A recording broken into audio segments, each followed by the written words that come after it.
वो सिजेरियन हो गया ख़राब। तो एक ही हफ्ते में 2 दफ़ा सिजेरियन हुआ।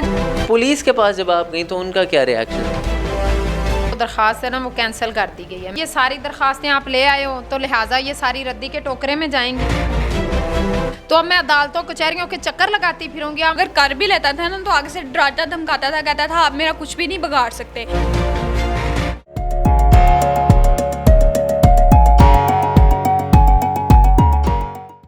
अस्सलाम वालेकुम, मेरा नाम हमदोश अदनान है और आप देख रहे हैं ज़ीन टीवी। नाज़रीन, हमारे साथ 2 ख़वातीन मौजूद हैं। इनका काम ये है कि ये लोगों को फ़ी सबीलिल्लाह खाना खिलाती हैं। अगर किसी के पास पैसे नहीं हैं तो वो इनके पास आए और खाना खा लेता है। इनका जो ये काम है ये सेंट्रल फ्लैट में है और ये सेंट्रल फ्लैट जो है वो मॉडल टाउन के साथ है। आपने एक मिसाल तो सुनी होगी कि वो ये है कि कर भला सो हो भला, लेकिन इनकी भलाई का किसी ने ये सिला दिया कि वो इनके साथ फ्रॉड करके चला गया। इन्होंने उस बंदे को किस तरह से फ़ेस किया, क्या मामलात हुए, किस तरह से ये उन्होंने बाकायदा धमकियां भी दी, उनकी तरफ से धमकियां आई और ये अपने आप को कैसे डिफ़ेंड करती रहीं, इनसे हम जानते हैं इन्हीं की ज़ुबानी। अस्सलाम वालेकुम। जी वालेकुम सलाम। अच्छा, ये बताएं कि आपके साथ ये मामलात कब शुरू हुए, किस तरह से शुरू हुए, आपने इसको कैसे डिफ़ेंड किया और आप अब यहाँ ये जो मामलात चल रहे हैं आपके साथ गालिबन 2 सालों से चल रहे हैं, तो अब क्या मामलात हैं?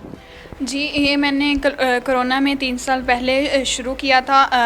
जब कोरोना आई थी तो मेरे बाबा का काम जो था वो बिल्कुल ख़त्म हो गया था और बाबा हार्ट पेशेंट हो गए। भाई को दिमाग का मसला है, ठीक है, जिसकी वजह से ना हम यहाँ फ़्लैट्स में आए।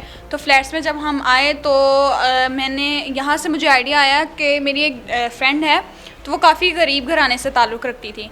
तो उसके घर में भी कुछ नहीं था, उसके बाबा को कोरोना हो गया, घर के काफ़ी हालात ख़राब हो गए। तो उसको ना मैं लंच देती थी, लंच शेयर करती थी अपना उसके साथ। तो वो ना इस तरह उनके पास भी नौबत आ गई थी कि वो मांगने पे आ गए थे। तो मैंने अपनी मम्मा को घर आके बताया कि मम्मा आज मेरी दोस्त के ये हालात हैं, तो हमने मांगना नहीं है, हमने किसी के आगे हाथ नहीं फैलाना, हमने अपना कमाना है और अपना कमा के खाना है, ठीक है। मेरी मम्मा ने कहा बेटा आपके बाबा का तो काम ख़त्म हो गया, आपके बाबा भी अब कुछ नहीं कर सकते।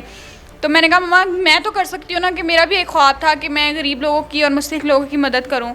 तो क्यों ना हम घर से खाना बनाना क्यों ना शुरू करें। एकदम ही बैठे बैठे आइडिया आया क्यों ना घर से खाना बनाना शुरू करें और वो सेल करें और गरीब मुस्तहिक लोग भी जिससे खा सके और जो मतलब कि पैसे दे सकते हैं और जो अफोर्ड कर सकते हैं वो हमारी हेल्प भी करें। तो मामा ने कहा कि ठीक है बेटा, हम करके देख लेते हैं।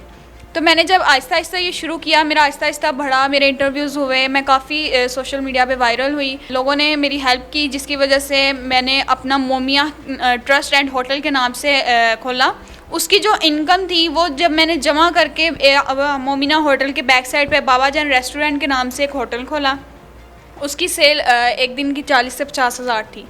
जब वो मैंने ओपन किया तो उसके बाद मैंने एक एज आ वर्कर वाजिद नामी बंदे को रखा, ठीक है, वो फूड पांडा पे काम करता था, तो वो हमारे पास फीस बिल्ला खाना खाने आता था।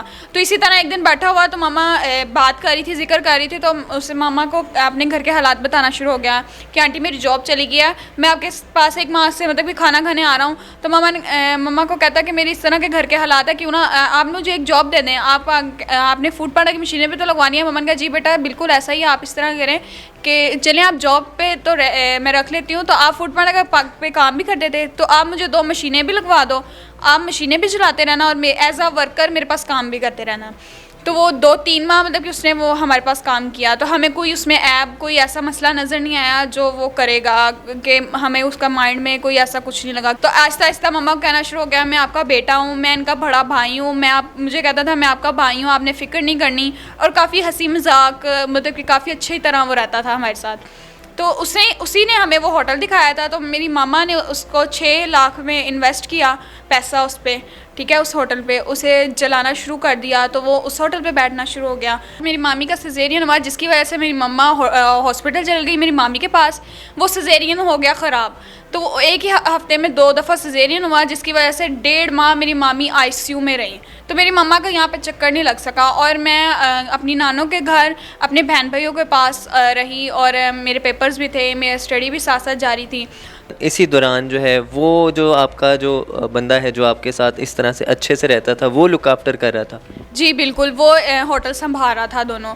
और जब मेरे मामू ने 1.5 माह में 3 दफ़ा चक्कर लगाया और कॉल पे बात होती थी, सेल पूछते थे तो काफ़ी अच्छी सेल बताता था हमें और यही कहता था कि आप फ़िक्र ना करें, मैं आपका बेटा हूँ, मैं आपका भाई हूँ, तो आप बेफिक्री से आप हॉस्पिटल अपनी भाभी के पास रहे, मम्मा को कहते थे।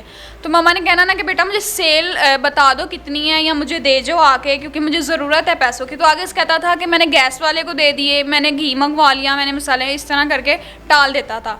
तो जब मेरी मम्मा 1.5 माह के बाद घर आए, यहाँ से वो सेल करके असदुल्ला ख़ान और वाजिद अली दोनों मिलकर उन्होंने वो होटल सेल किया है। वो 2 लाख में आगे सेल किया, हमें 3 लाख में दिया है और आगे 2 लाख में सेल करके वो यहाँ से पैसे लेकर जा चुके थे। अच्छा, अब वो यहाँ पर अब जब आप लोग आए तो वो यहाँ से फ़रार हो गए, तो आपने जब डेफिनेटली ये आपके पास ये कागजात मौजूद हैं, आपने कंप्लेन भी दर्ज कराई और उसकी तरफ से भी वो जो सेल किया उसकी भी कुछ आपके पास रसीदें मौजूद हैं। तो जब आप पुलिस थाने में गए तो ये सब लेके उसके बाद आपके को थ्रेट्स भी आए, आपने जब उनको दोबारा कॉल बैक की, वो क्या मामलात थे? हमने उन्हें कॉल करने की बहुत कोशिश की लेकिन वो ना जल्दी कॉल नहीं पिक करता था। अगर कर भी लेता था ना तो आगे से डराता धमकाता था, कहता था आप मेरा कुछ भी नहीं बिगाड़ सकते, मैं आप लोगों को 1 मिनट नहीं लगना मुझे मारने में, क्योंकि मैंने पहले भी कत्ल किए हुए हैं। क्योंकि वो ना एक फ्रॉडिया इंसान था, ठीक है, उसने यहाँ पे हमारे साथ फ्रॉड नहीं किया बल्कि यहाँ पे काफ़ी लोग थे जिनके साथ वो फ्रॉड करके गया। उसने कहा मेरी सेहत पर कोई असर नहीं, मुझे आप पकड़वाओगे, यहाँ से पकड़वाओगे, वहाँ से मैं निकल आऊँगा। वीडियो सेंड करता था असले की और इस तरह डराता धमकाता था कि ये देखें मेरे पास असला है, हम इतने भाई हैं, हम कुछ भी कर सकते हैं, हमें कोई भी नहीं रोक सकता क्योंकि हमारे आगे पीछे कोई है ही नहीं। अच्छा नाज़रीन देखें, असले की नुमाइश पे पाबंदी है। आप व्हाट्सएप पे अगर असला लगाते हैं तो उस पर पर्चा दर्ज होता है, लेकिन यहाँ पर दीदा दिलेरी चेक करें किस तरह से वो एक जो है 2 मासूम औरतों को जो है वो थ्रेट करता रहा, असले की नुमाइश दिखाकर, मारने की धमकी, मैंने कत्ल किए हैं, मैंने ये किए हैं। इनकी वालदा से जानते हैं क्या मामलात हुए जो इन्होंने अभी बात की। डेफिनेटली ये जो सारी यहाँ पे पेपर्स मौजूद हैं, इसमें ऑथेंटिक चीज़ है। पुलिस के पास जब आप गई तो उनका क्या रिएक्शन था? जब उन्होंने मिलके सेल किया, मुझे पता चला, जब मैं आई हूँ तो मैंने काफ़ी यानी कि भाग दौड़ की है। मैं फैसल टाउन थाने में गई हूँ, तो जब मैं गई तो वो कह रहे थे कि जिसके नाम पे एग्रीमेंट आप उसको बीबी लेके आए। भाई के नाम पे एग्रीमेंट था। जब मैं भाई को लेके गई हूँ, मैंने वहाँ पे कंप्लेन दर्ज करवाई है, तो उन्होंने कहा कि जी आपको फ़लाँ बंदा जो है ना आगे से गाइड करेगा कि क्या करना है। जब वो ASI आफ्ताब साहब के पास गई तो उन्होंने 3 दिन तो कॉल नहीं की। चौथे दिन जब मैंने कॉल किया तो वो कहते हैं बीबी आपने पता नहीं किया, तो लिहाजा आपकी ये जो दरख्वास्त है ना वो कैंसिल कर दी गई है। मैंने कहा सर ये जब आपके पास एक कंप्लेन आती है तो आप बाकायदा ख़ुद कॉल करके बुलाते हैं जी कि आपके नाम पे ये कंप्लेन है या आपने दर्ज करवाई है फ़लाँ बंदे के नाम पे, तो आप आ जाएं। तो वो आपने नहीं किया, कहते वो जी हम नहीं करते। मैंने कहा चलें जी ठीक है, तो अब इसका मुझे अगला लाए अमल बताएं कि मैं क्या करूं। अब आप ऐसा करें जी, आप अपने नाम पे, आप औरत हो तो भाई के नाम पे ना लिखवाएं, आप अपने नाम पे लिखवा के ले आएँ, तो फिर इंशाल्लाह आपके साथ तावन किया जाएगा। जब मैं फिर गई हूँ, लिखवाई है सब, मैंने भाई से लिखवा के लेके आए, 200 रुपया दिया या 500 लेते हैं, दिया। लिखवा के जब लेके गई हूँ, मेरे साथ और एक गैस वाला, चिकन वाले, ये सब मिल के गए हैं, सबके साथ फ्रॉड हुआ है। तो आगे से क्या कह रहे हैं जी, अब ये सारी दरख्वास्तें आप ले आए हो तो लिहाजा ये सारी रद्दी के टोकरे में जाएंगी। तो आपका सबका मौक़िफ़ एक है, तो आप एक दरख्वास्त लिखवाएं, उसको आप वकील करें, आप अदालत से उसको मार्क करवाएं, तो फिर थाने आए, फिर आपका कुछ होगा। मैंने कहा जी मैं एक औरत ज़ात हूँ, मेरे बच्चों का रिज़्क मेरे से छीन गया है, तो अब मैं अदालतों कचहरियों के चक्कर लगाती फिरूंगी। आप मुझे कोई ऐसी बात बता दें जो मेरे हक़ में है, जो मैं जान सकूं कि मुझे इससे मेरा फ़ैसला बेहतर हो सकता है। कहता बीबी एक दफ़ा आपसे मैंने कह दिया ना, आप जा सकती हैं। अच्छा मैं वहाँ से आ गई हूँ। मैं दूसरे दिन गई चली SP मॉडल टाउन के पास, वहाँ पे जाके मैंने बात शुरू की है। वहाँ पे एक सिपाही खड़ा हुआ था, तो कहता बीबी आपको मैं नहीं नज़र आ रहा, आप मुँह उठा के आगे जा रही हो। उनके रूम में मैं जा रही हूँ ना पूछ के, तो कह रहा है कि मैं नहीं खड़ा हुआ नज़र आ रहा, मुझे बताएं क्या बात है। मैंने कहा जी मेरे साथ इस तरह फ्रॉड हुआ है, जालसाजी हुई है, तो लिहाजा मुझे इंसाफ दिलवाया जाए, मुझे इनसे मिलना है। वो कहते हैं जी उनसे नहीं आप मिल सकती, वो तो चले गए हैं गाड़ी में बैठ के, तो आप मुझे मामला बताएं। मैंने कहा जब वो चले गए तो आपको मामला बताने की ज़रूरत ही नहीं है फिर। तो आगे से मेरे से पेपर छीन के ना, तो वो दूसरे बंदे को कहता है इस पे मोहर लगा के ना इनको थाने फैसल टाउन में वापस भेज दें, बीबी जाएं, आपका फैसला वहीं पे होगा, वहीं पे आपका काम होगा, वहाँ पे चले जाएं। जब मैं थाना फैसल टाउन में आई हूँ जी, आप SHO के रूम में जाइएगा। मैं गई हूँ जी, 3 बजे आएंगे। जब मैं 3 बजे गई, दरवाज़ा लॉक है, ताला लगा हुआ है। मैं पूरे 1 माह तक फैसल टाउन के मैंने धक्के खाए हैं। ये हमारे हुकूमती अदारे हैं। मैं औरत ज़ात होके अपने बच्चों का हक लेने निकली हूँ, क्योंकि मैंने मेहनत की है, मेरी मेहनत का पैसा है। मैं दूसरी औरतों की तरह फांसी का अड्डा नहीं मैंने चलाया, मैंने अपना जिस्म फ़रोख्त नहीं किया। फैसल टाउन थाने के कह लें कि जो माशाल्लाह से आला अफसरान बैठे हुए हैं, उनकी तरह कैमरों पे कपड़ा डाल के मैंने मुजरे नहीं यहाँ पे करवाए हुए। मैंने मेहनत किया, जून जुलाई में मैं आग पे खड़ी होकर मैंने ये पैसा कमाया। ये मेरी बेटी की मेहनत थी, मैं ऐसे नहीं जाने दे सकती। लिहाजा मेरी आला हुकाम से अपील है, कोई वज़ीर मशीर या कोई भी सुन रहा है मेरी बात, मुझे इंसाफ दिलवाएं। मैंने अपने पैसे वापस लेने हैं। ये मुझे मारने की धमकियां देते हैं। जब मैंने इनके ख़िलाफ़ कंप्लेनें लिखाई हैं, यहाँ पे ये बंदों को भेजते हैं, मुझे मारने की, कत्ल करने की धमकियां देते हैं। जो कत्ल करने की धमकियां आपको देते थे और यहाँ पे जो लोग आते थे, वो वही लोग करवाते थे, वो जो 2 हैं जिन्होंने अभी इन्होंने जिनके नाम लिए? जी, वो असदुल्ला खान पठान है KPK का, और वाजिद है भेरागांव। पुलिस भी इनके साथ मिली हुई है? मेरे साथ इंसाफ नहीं कर रहे हैं, वो उनसे मिले हुए हैं, इन्होंने उनसे पैसा खाया हुआ है, लिहाजा ये मेरी बात नहीं सुनते। और जो वो वाला वाक़या क्या था जब यहाँ पर आपको, यहाँ पे आप कह रही थी अभी कि यहाँ पे भी आपको थ्रेट के लिए लोग आए थे, वो वाक़या क्या था? क्या वो बंदे इन्हीं के थे, वो पकड़े गए, उसके बाद पुलिस ने क्या एक्शन लिया? अब तो ये सब कुछ ऑथेंटिक वाक़या भी हो गए, वो आपको थ्रेट मारने आपके गेट पे भी आ गए।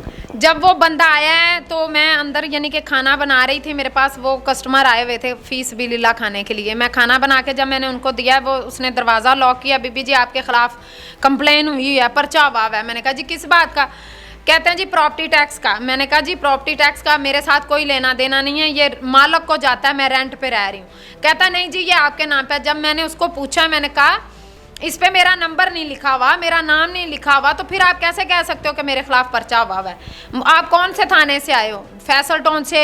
कहाँ से आए हो? बीबी आपको क्या लेना देना है? आप चलती हो या लेडीज़ पुलिस बुलाऊं? जब मैंने उसको आगे से पूछना शुरू किया, गली के लोग जब जमा हुए हैं, तो वो भाग गया हुआ था यहाँ से। जब मैं थाना फैसल टाउन पहुँची हूँ तो उन्होंने कहा जी इस नाम अली नाम का बंदा है, अली नाम का बंदा है जी, ये तो यहाँ पे काम ही नहीं करता, हमारे थाने में तो ये है ही नहीं। तो मैंने कहा कि ये किस थाने से है? फिर आप इसका पता लगाएं कि ये मुझे हरासा कर रहा है, मारने की धमकियाँ दे रहा है, पकड़ने की धमकियाँ दे रहा है कि जी तुम्हें थाने में बंद रखेंगे, सुबह कोर्ट पेश करेंगे। क्यों? मुझे क्यों पेश करेंगे? क्योंकि मैं अपना हक लेने निकली हूँ।